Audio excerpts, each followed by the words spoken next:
Hi, handsome. Good evening, Mrs. Brewer. Is it evening? We don't know. It is in the evening as of now. It's close. We're in the PM. We are recording in the PM. There you go. Yes. There you go. Happy day to whatever time of day people are watching this. Sure. Yes. Nice shirt, by the way. Thank you. True crime and wine. True crime and wine. Those are like two of your favorite things. Facts.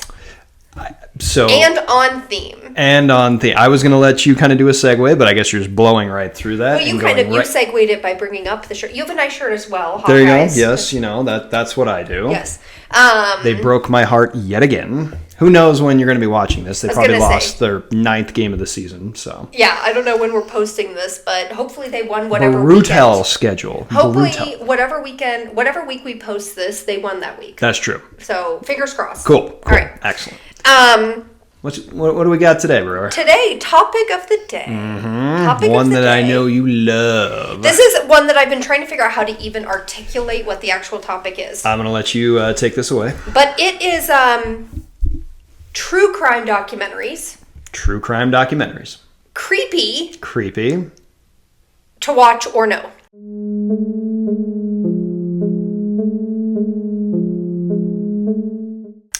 Yes. Next question. Okay. All right. Because you are very unnerved by the amount of true crime I watch. Is it unnerved or am I nerved? It seems like if I'd be unnerved, I'd be extremely... The term is unnerved. I am nerved, apparently. No, the term is unnerved. I don't get that. Wouldn't it be nerd? Because if you're something, like if you're unhappy, you are not happy. I don't know, baby. I don't know the etymology of unnerved. Can we not use that word? Okay, you are disturbed. There it is. By my much better adjective. My regular watching of true crime. I look on your Netflix list because we share a Netflix account.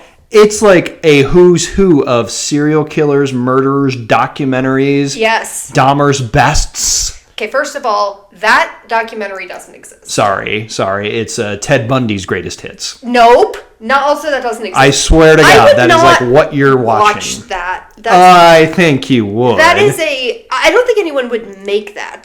Because the point of watching true crime isn't to be like, well, at least for most people, the point of watching true crime isn't to be like, the Charles Manson thing. Excited by it. Charles Manson excited a lot of people. He got like people revved up. Granted, not after the fact. What? Okay. And let's be clear. First of all, Charles Manson. He was a cult leader. Most aren't serial killers kind of cult-ish? They have like a cult following. After the fact. Bundy had like a cult following in the middle of like the trial. After he murdered, after he was caught. Usually the serial killer's like a lone wolf, who you don't know that they are a serial killer. Okay, I will grant you that. I know I am not as Charles Manson versed in... He laid his crazy on the table. Yeah, and then a whole bunch of people followed. Well, and to be fair, there was a lot of LSD involved. Well, then, yeah, fair. There was actually a recent documentary about Charles Manson's family that was really interesting. And you watched every moment of it. Yes, I did. It was kind of about their use of LSD and how, like, the mind altering and how that got... He would give them LSD and then he would basically tell them things so that when they were in their right mind, it had altered their reality. Okay. So... Good. Mind-expanding drugs not to put to good use right there. Like, they couldn't have just sang, like, the Beatles or something, right? They did that, too. Well, that's what I'm saying. There was obviously good drugs, and Woodstock, right? People had a wonderful time. Yeah, there was also they were a lot floating of and sexual flying. assault at Woodstock. Well, that's true, too. That's not good. More so with 99. Well, our generation ruined Woodstock. No, actually, and again, because I watch a lot of documentaries in general. A lot of documentaries. There was a documentary about the 99 Woodstock, and...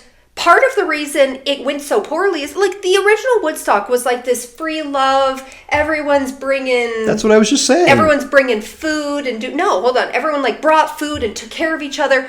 They commercialized 99, and they, like, made it impossible to purchase food and water without an inordinate expense. And they made it so that the kids were angry. Well, yeah, okay, fair. So, like, they... what they did to the Woodstock kids, 99 kids, was very different than the 69, where it was very like free love, free They everything. didn't have like any rules, right? There was just free promiscuous sex with many anonymous partners. Well, I'm sure that happened and in 99 mind-expanding too. drugs. But because they commercialized the hell out of it. Did you like that Austin Powers drop? And made everything so expensive. That's what really preempted the anger. Okay. And why everything went downhill. So honestly, commercialization was the reason 99 went poorly.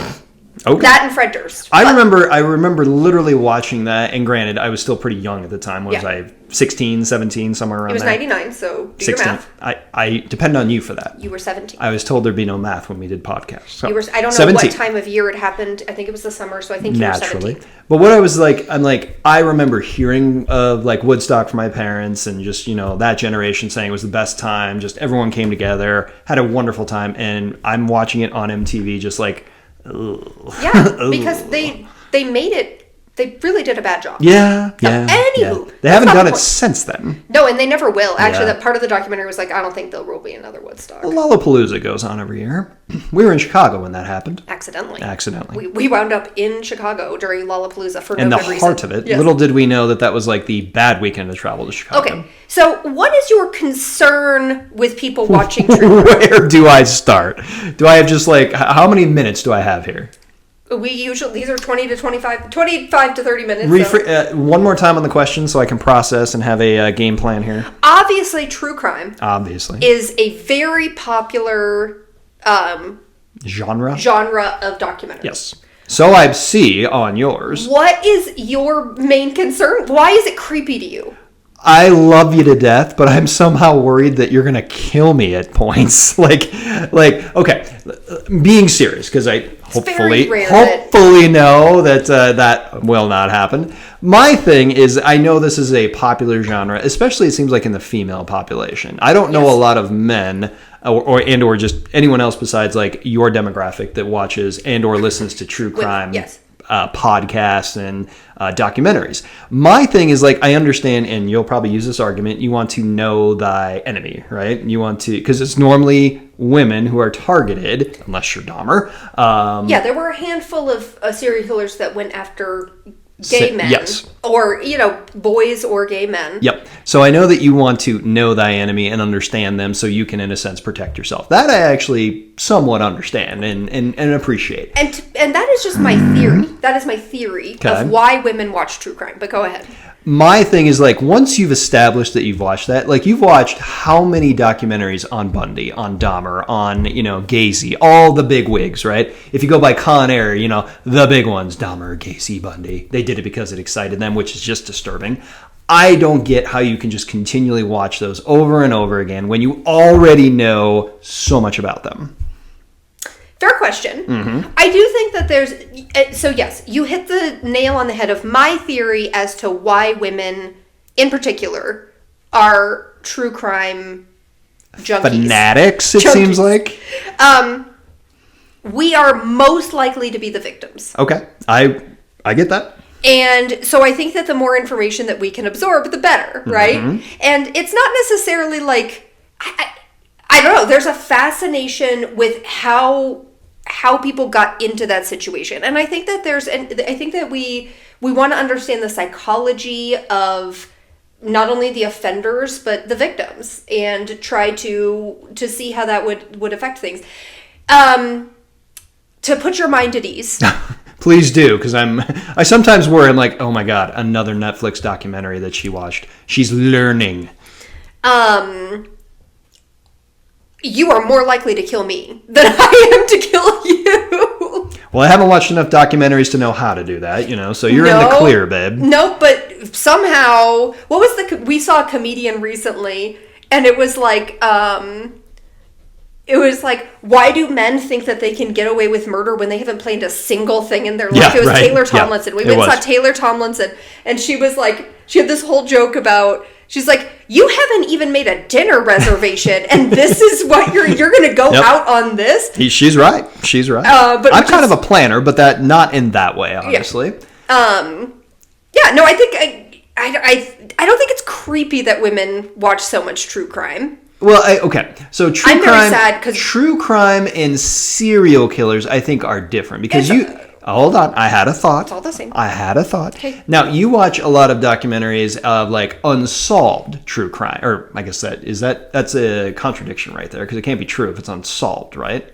It could be. Yeah, sure can. Well, okay, fine. You have watched multiple things like on Netflix, Prime, all of the big streaming platforms, and not all of them are about serial killers. They're also about like this one person committed this act of... kind of the Dateline. Sure, yeah. The Datelines of the world where it's like, Mary Sue murdered her husband in 1982. Yeah. Is that Dateline? That's like a Dateline. All I think of Dateline is like To Catch a Predator, which I was phenomenally impressed with that show, and like thank you for getting those people off the streets, but sure. For sure. Dateline is like the one-offs. Okay. It was like, like Mary Sue murdered her husband in 1989 and we need to figure out why, or, the story behind that. It's very Unsolved Mysteries-esque. Well, but they're usually solved. Datelines are usually stories that we know the outcome of. But won't you listen to something called Unsolved Crimes or something? Isn't that one of your go-tos? No. Okay. All right. That must be my other wife. Sorry. Are you thinking of the Cold Case Files? Yes, that's it. Yes. I do like the Cold Case Sorry, Files. I got my verbs mixed up. Those are... So, okay. There are two different cold case shows. Sure there are. There's Cold Case Files, which those usually it's following it to the end where they do know the outcome. But it was a cold case and then it got solved. Got it. That is Cold Case Files. Then there is Cold Justice. Jesus Christ. Cold Justice is, people like a prosecutor and an investigator and like a couple of people come together to go somewhere that has a cold case to try and help them solve it. Okay. They don't always do so. Why can't you just watch Friends or I The do love Office Friends. or Parks and Rec? Yep, I watch all of those. That's what I'm saying. Why can't you just watch those? I can't diversify my interests. I guess, sure. There was a cold case. You should have been a CSI. You should have been a CSI. Well, or a criminologist or something like that. I thought about it for a hot minute. Oh, there you go. Anyway, you were almost on a jury out here. I was. That had been a cold justice case.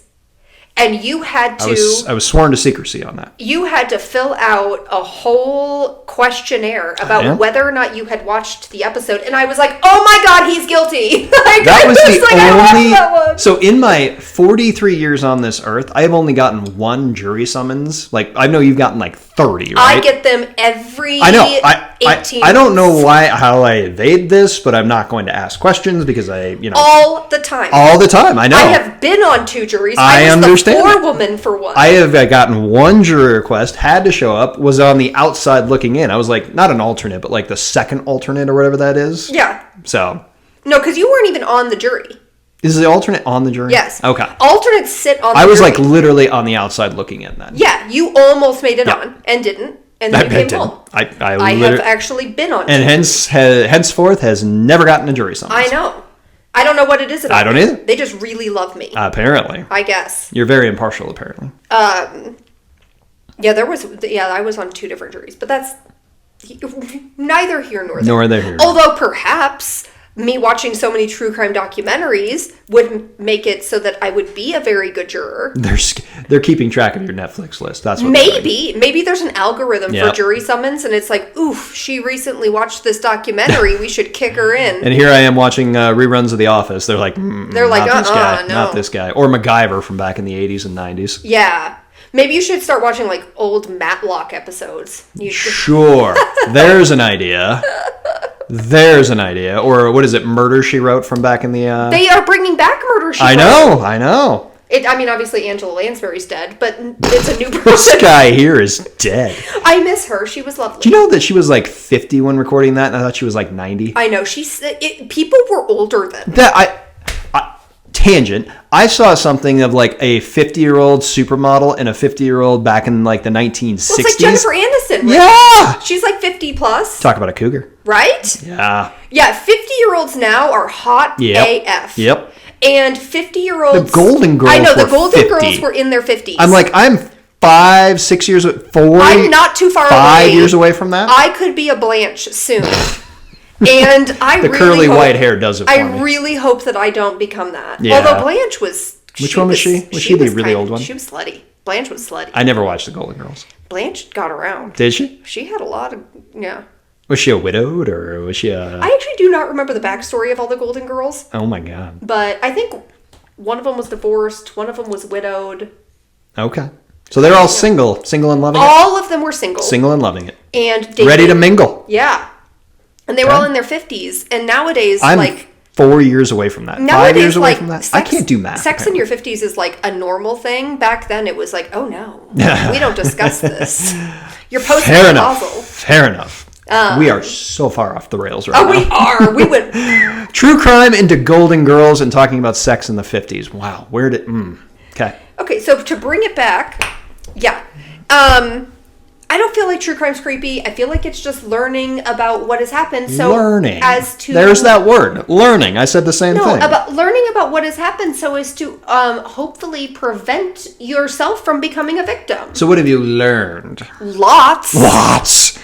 One, okay. Let me phrase don't help any dudes try to get something on their car if they're like... I learned that from Silence of the Lambs. I watched that movie, and 30 that was seconds based later. On Bundy. 30 seconds later said, yep, probably not going to do that in my life. Okay, so Buffalo Bill from Silence of the Lambs was a combination of 3 serial killers. Great. I'm glad you know that. He was... It's one of my favorite movies, Ed Gein.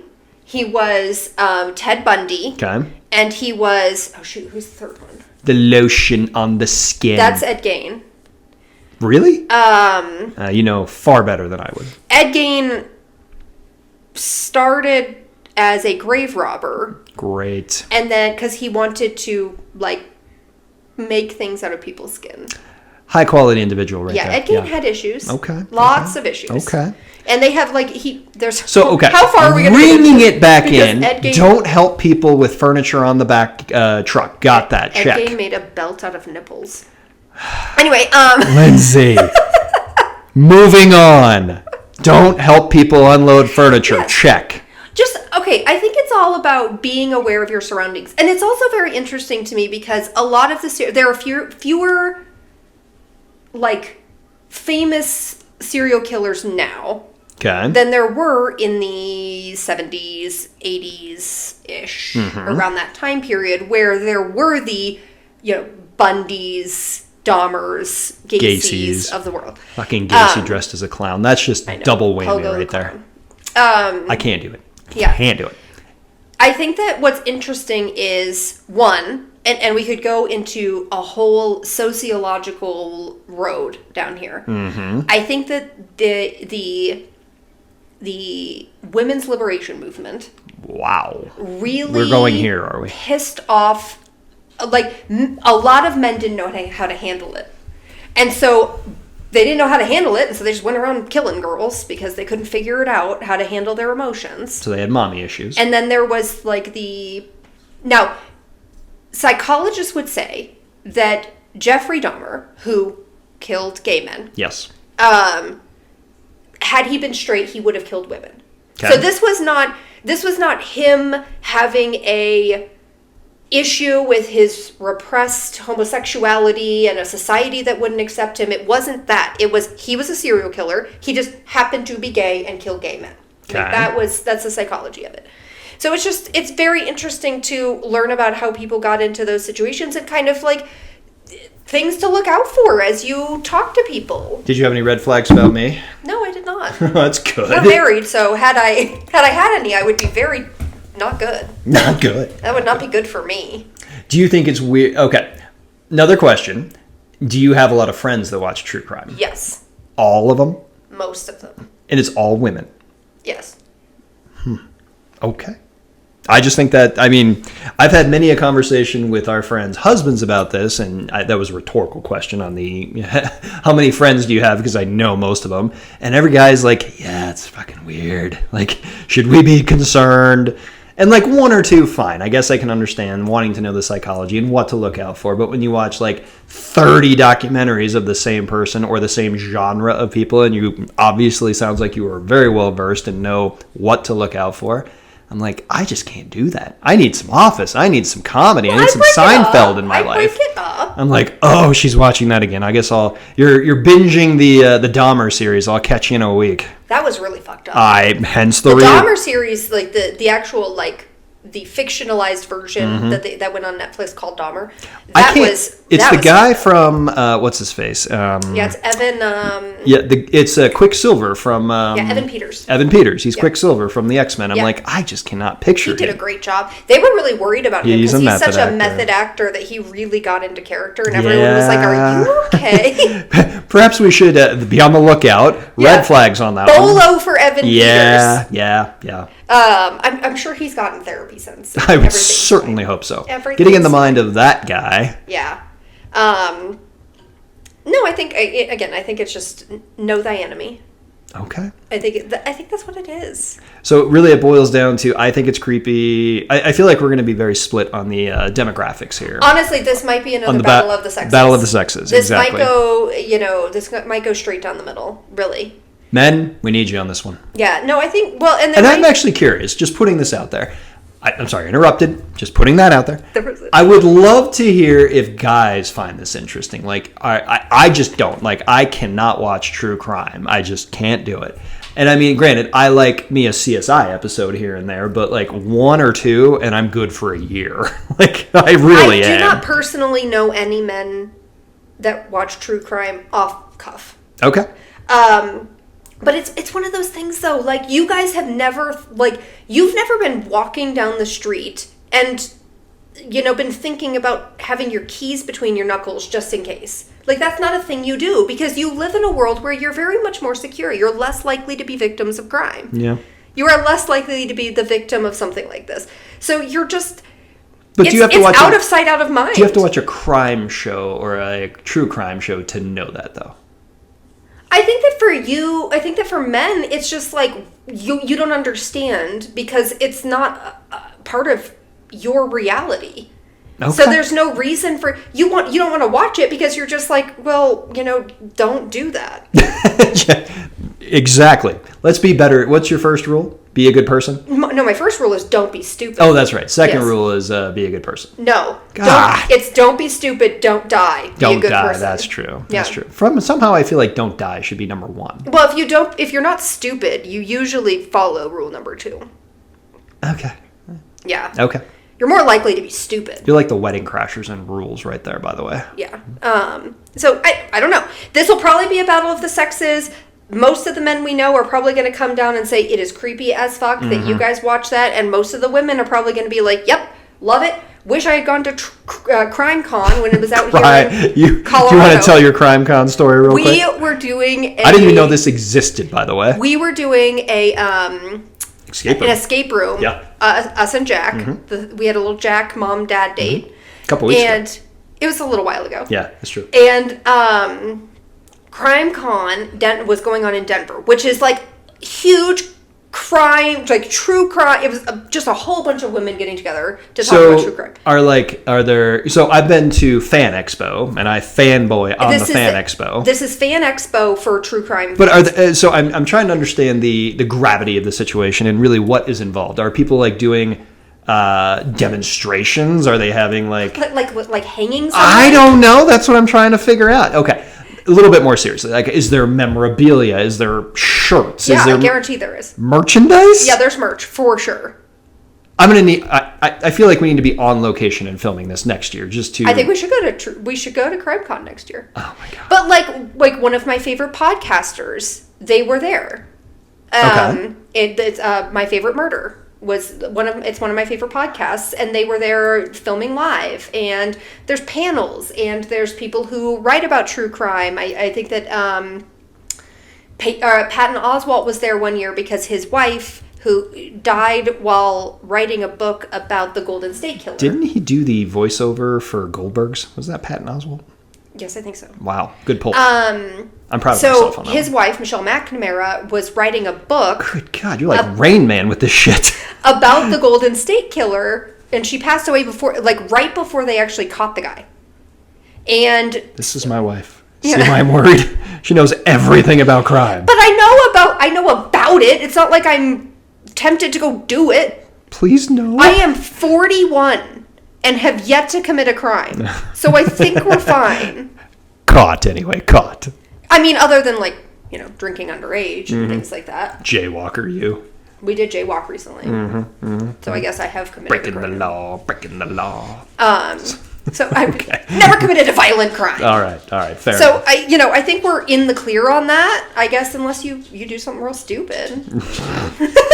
Well, I'm a planner. But now so it's immortalized. That's true. If for some reason you were to go missing, people would come back to this episode and be like, Yep. Red flag should have been up a long time ago. Please don't go missing. I'm just going to do it to fuck with you. Yeah, please don't. Don't Gone Girl me. Yeah, there you go. Please don't. There you go. All right. Wrapping up. To wrap that up. This was interesting. This was educational for me. I think, it was probably not as funny as some of our episodes. Probably but not, it's still freaking creepy, ladies and germs. That's all I'm going to say. It's not. It is. There's like so many, there's a crime con. I agree. Is not me. There's a lot of things that are bizarre that have This is not conventions unique to me. There's a lot of things. Yes, but this is like such a mainstream thing. It seems like it's gotten extremely popular within the last, 10 years? I mean, it's like every woman, I should say, is obsessed with crime. Yeah. So that's what I'm saying. What about the last 10 years has made this like the thing to do? Well, it's all about just capitalizing on interest. The interest has probably always been there. They just probably figured it out recently and started mass producing these documentaries, and then all of us are just eating it like candy. I swear, Ted Bundy's Greatest Hits is coming out sometime. Please don't. If anyone's making that, please don't. I would not watch that. Yeah. You're like, yeah, Actually, you would. I probably would. Yeah, I love how you immediately like, yeah. I wouldn't like it. I would not like it. the title, but I would be like, well, maybe they have new information. Do we need to get you on a couch right now? Do we just need to lay you down and get in therapy. Everything's fine. Yeah. Everything's fine. What's the fine adjective for, the acronym for? Freaked out, insecure, neurotic, and emotional. I'm fine. Italian job. I'm fine. Everything's fine. So, okay. All right. Wrapping this up, I think it's perfectly normal for, especially in the female population. No. Obviously, you disagree. So please vote. Like us. There's a link in the description to a straw poll. So please go on and vote, or go to our Facebook page, because again, that's the only place that allows me to post a poll that lasts more than a day. And like and subscribe and share with your friends, and please comment. We're very interested. I'm very interested to hear the comments on this. I would love to hear from any men who like true crime. And you know what? I'm sure there are plenty of women out there who are on your side and who are like, not my thing. Not my thing. I don't know. I'd love to hear from you too. I don't personally know any, but I'm sure they're out there. All right. Well, wrapping this up. Love you, babe. I love you too.